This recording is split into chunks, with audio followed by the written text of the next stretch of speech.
మారనున్న రాయలసీమ ముఖ చిత్రం 12 వరుసలుగా హైదరాబాద్ బెంగళూరు హైవే విస్తరణకు కేంద్ర ప్రభుత్వం సన్నద్ధం. దక్షిణ భారతదేశంలో అత్యధిక వరుసలు ఉండే హైవే ఇదే. 576 కిలోమీటర్ల హైదరాబాద్ బెంగళూరు జాతీయ రహదారిని 12 వరుసలుగా అభివృద్ధి పరిచేందుకు కేంద్ర ప్రభుత్వం సన్నద్ధమైంది. ప్రస్తుతం 4 వరుసలు ఉన్న NH-44ను వాహన రద్దీ భవిష్యత్ అవసరాలను అంచనా వేసి దీనిని విస్తరించాలని కేంద్రం భావిస్తోంది. ఏపీలో 260 కిలోమీటర్ల విస్తీర్ణం ఉన్న ఈ హైవే కర్నూలు, డోన్, గుత్తి, అనంతపురం మరియు పెనుకొండ మీదుగా బెంగళూరు వరకు విస్తరించి ఉంది. ఉమ్మడి కర్నూలు, అనంతపురం జిల్లాకు ఈ హైవే విస్తరణ ద్వారా అనేక లాభాలు ఉన్నాయి.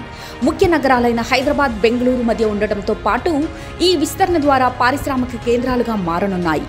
ఇప్పటికే అనంతపురంలో కేంద్ర పరోక్ష పన్నులు మరియు నార్కోటిక్స్ సంస్థ ఏర్పాటు కాగా, భారత్ హెవీ ఎలక్ట్రికల్స్ లిమిటెడ్ సంస్థ నిర్మాణ పనులు జోరుగా సాగుతున్నాయి. అటు పెనుకొండ సమీపంలో గత తెలుగుదేశం ప్రభుత్వం హయాంలో ప్రముఖ కార్ల తయారీ సంస్థ కియా తన పరిశ్రమ ఏర్పాటు చేసింది. దీనికి అనుబంధంగా పెనుకొండ నుంచి పాలసముద్రం వరకు 18 సంస్థలు ఏర్పాటయ్యాయి. దీనికి తోడు విమానాల విడిభాగాల తయారీ మరియు విద్యుత్ బస్సుల తయారీ సంస్థలకు ఇదే ప్రాంతంలో భూములు కేటాయింపు జరిగింది.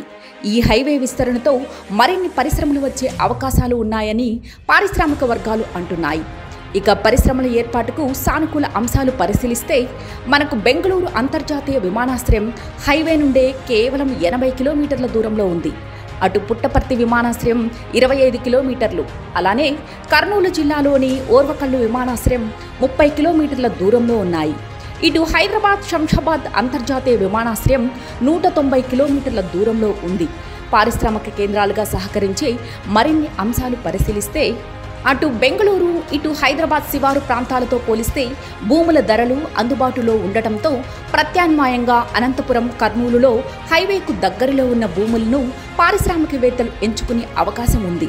నిరంతర విద్యుత్, నీటి కొరత లేకపోవడం, పరిశ్రమల స్థాపనకు రాష్ట్రంలో సానుకూల ప్రభుత్వం వంటివి పెట్టుబడులను ఆకర్షిస్తాయి. తద్వారా ఈ ప్రాంతంలో ఉద్యోగ ఉపాధి అవకాశాలు పెద్ద ఎత్తున పెరుగుతాయి.